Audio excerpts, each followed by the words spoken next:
Ano yan? Bakit mo sinundan si Ate Grace sa labas? I was just comforting your sister. At mas nauna mo pa talaga i-comfort yung babae yun kaysa sa akin na sarili mong girlfriend? Shari, nakita ko yung nangyari. Ikaw yung naging hostile kay Grace. Eh, bakit ba ang bait-bait mo sa kanya? Why do you care so much? Alam mo, paulit-ulit na lang tayo eh. You are supposed to be nice to your family. Anong ginagawa mo? William, intindihin mo naman ako. Hindi ko pa kaya. Okay? Naaalala ko lang yung mga panahong mas pinili nila si Ate Grace kaysa sa akin. Then you have to try harder. Because that's what I'm doing with my family. May plano ako. Ayoko masira yon. Now, kung hindi mo ako kaya tulungan, sabihin mo na sa akin na yun pa lang. Dahil ibig sabihin nun, walang kwenta tong partnership na to. Let's end it habang maaga pa. Okay. We're in this together, di ba? Gagawin ko lahat ng sinabi mo. I'll try harder. Together. Together.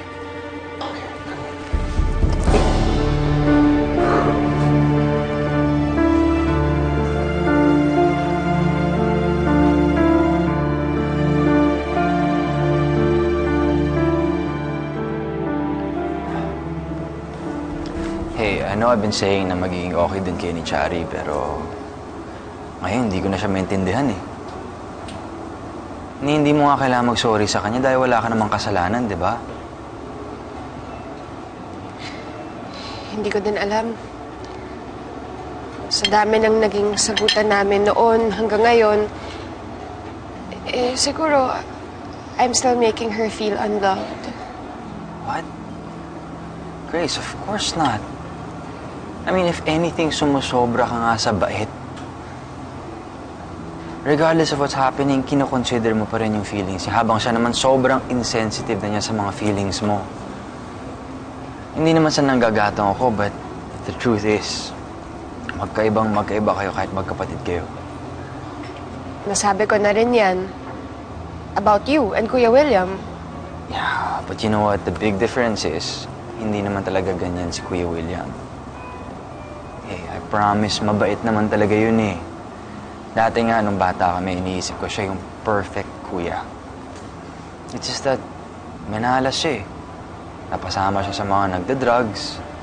But right now, he told me na hindi na niya ginagawa yun. Okay naman kayo ni Kuya William, di ba?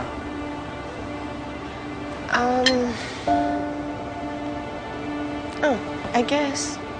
I guess. Come on, Grace. Sinabi mo lang sa akin that he was comforting you the other day. Hindi ka ba miss naging komportable sa kanya after that?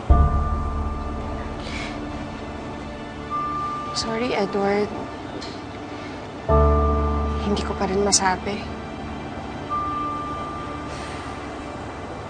It's okay.